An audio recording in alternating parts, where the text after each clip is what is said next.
Perjalanan kopi Jawa Barat tak lepas dari sebuah pabrik tua, Aroma, yang masih bertahan sampai hari ini.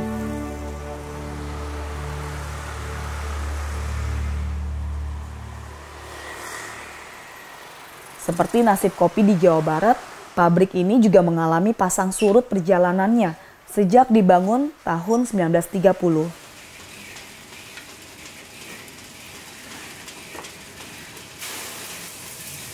Berada di kota Bandung, tepatnya di kawasan Pasar, pabrik kopi Aroma adalah salah satu pabrik kopi tertua dan dibangun oleh keluarga Tan Hosyan 89 tahun lalu.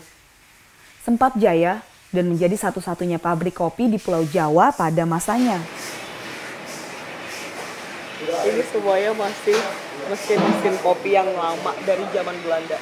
Dan nggak ada satupun mesin modern ada di pabrik ini. Luar biasa.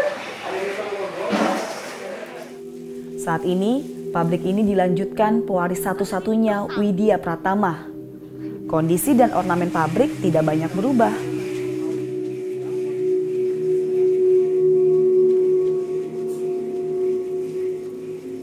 Banyak sekali jenis biji kopi dari seluruh Indonesia yang disimpan bertumpuk-tumpuk di dalam goni. Penyimpanan ditempatkan di dalam gudang yang diatur kondisi kelembapannya dengan cara tradisional pula.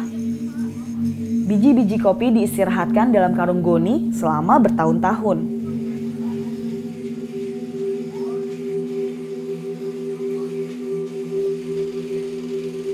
Aman diinjek ini ya Pak ya? Pak, tadi ini kok ada karung yang biasa atau karung goni? Bedanya gimana Pak? Waktu belinya.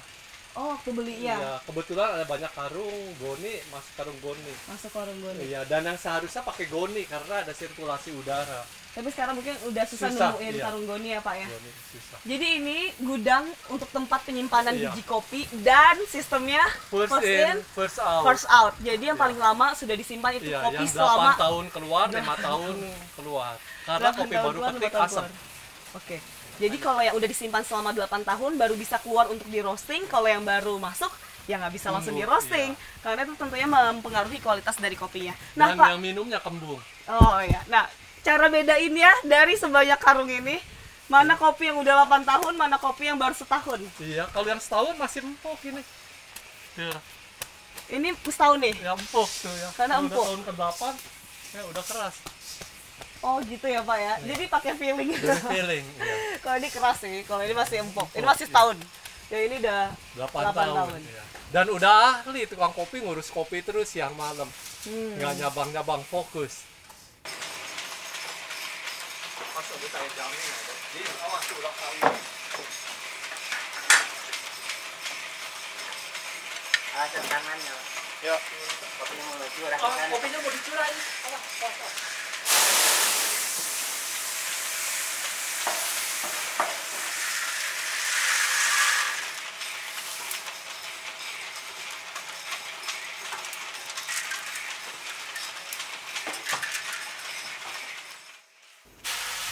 Selanjutnya yang sangat diperhatikan adalah proses roasting atau sangrai.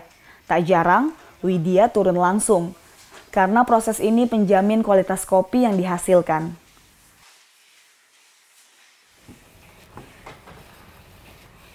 Ini yang 8 kilo ya? 60. Oh, 60 kilo. Saya buka dulu. Ini sekitar kurang lebih 5 menit lagi matang setelah tadi proses pembakaran atau roasting selama kurang lebih 2 jam. Pak Widya mau ngecek dulu. Garangan dibuka. Wow. Pas panas. Besar ya Pak mesinnya. Ini untuk nampung berapa kilo 60, Pak? ini 60 kilo. Kalau yang ini 100 kilo. Ini kelas 60 siswa.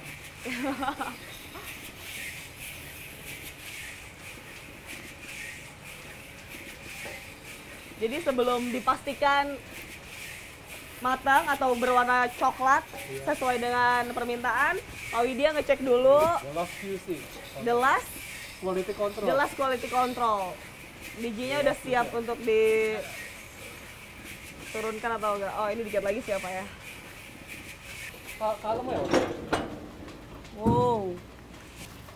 Pelan. Ya, nanti pelan-pelan saya bukanya apa. Pelan. Lahunya udah tinggal di sekali tuh. Sebenarnya ada iya.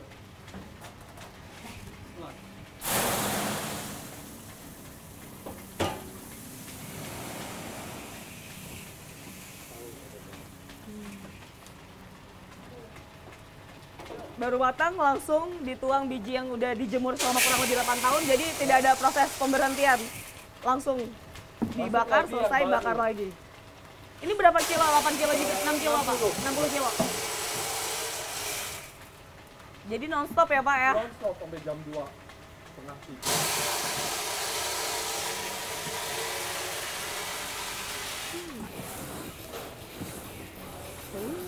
Bau dari kopinya cukup membuat hati berdebar, nggak lebay tapi benar. Karena kita udah bisa hidup kafein ya. Mungkin bapaknya nggak gitu ya Pak, karena udah terbiasa ya Pak. Terbiasa. Saya boleh coba nggak Pak? Boleh. Ini dia harus cepat. Tangannya gini bukan gitu. Gimana Pak?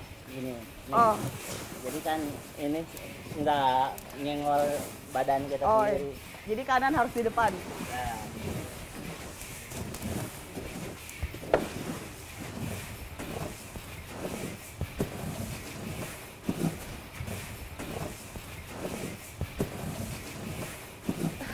Nggak berat, cuman harus tahan sama hawa panasnya. Karena ini kan lagi proses pendinginan. Sama mata agak perih deh. Apa?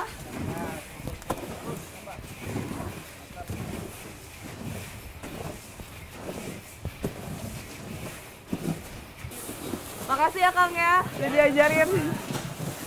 semoga kapan-kapan ketemu lagi. Amin, udah punya pabrik kopi ya Pak? Iya.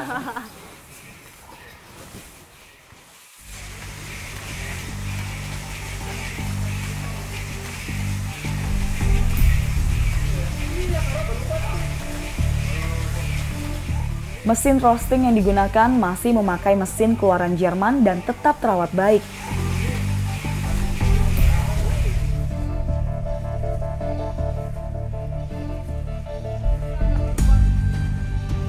Dengan mempertahankan keaslian dan kesederhanaan pengolahan, Kopi Aroma masih memiliki tempat bagi penikmat kopi di Kota Bandung.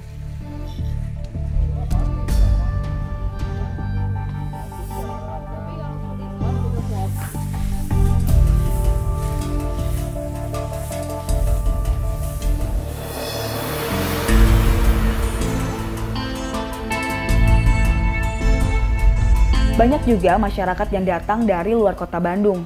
Mereka rela antri untuk mendapatkan kopi yang diproduksi terbatas setiap harinya. Tetap terbatas, saya nggak mau lebih ya. Karena 7M harus apa? Kita kalau berusaha harus 7M-nya. Man, money, material, mesin, method, market, dan manajemennya harus seimbang. Nggak bisa market diperbesar, material nggak ada, manajemennya jelek, umur perusahaannya nanti pendek. Kan ini sayang, udah 90 tahun. Ya, hidup jangan serakah. Ya, oh ya, udah happy. Yang beli juga dibatasi hanya 3 kilo, nggak boleh lebih. Jadi produksi aroma itu tidak tetap nggak mau diperbesar, nggak mau ini. Habis ya tunggu besok lagi. Karena 7M itu man, money, material, mesin, method, market, dan manajemen harus seimbang. Jangan market diperbesar sebagai manajemennya jelek, materialnya nggak bohong, hancur nanti perusahaannya.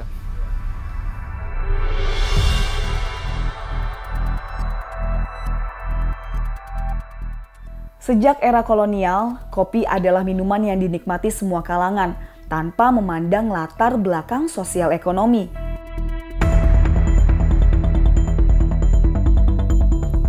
Catatan sejarah menunjukkan, tahun 1696, Wali Kota Amsterdam, Nicolaas Witsen, memerintahkan Komandan Pasukan Belanda di Malabar, India, Adrian van Omen, untuk membawa bibit kopi Arabica. Tahun 1699, percobaan pertama dilakukan di daerah Pondok Kopi Batavia, Jakarta sekarang. Setelah tumbuh dengan baik, Belanda mendirikan perkebunan kopi pertama di daerah Priangan, Jawa Barat dengan sistem tanam paksa. Tahun 1750, Belanda menjadi primadona pengekspor kopi di Eropa. Kemudian mereka mulai ekspansi dan mengembangkan perkebunan kopi Arabica di Pulau Sumatera, Bali, Sulawesi, dan Kepulauan Timur. Saat itu kopi asal tanah Pasundan sangat dikenal luas dunia. Bahkan istilah "a cup of Java" sebagai penyebutan secangkir kopi yang identik dengan Pulau Jawa.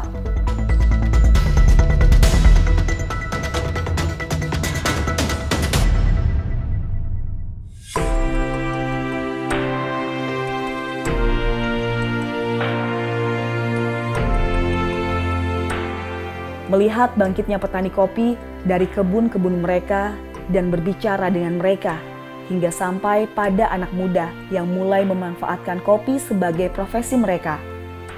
Juga melihat perubahan cara pandang petani sayur pindah dan kembali menjadi petani kopi, seperti nenek moyang mereka di zaman kolonial dulu. Sebuah keniscayaan yang tidak terbantahkan. Kopi telah menjadi penggerak perekonomian masyarakat Jawa Barat. Satu-satunya komoditas milik petani Indonesia yang bisa bersaing dan mampu mandiri, tidak bergantung pada cengkraman asing.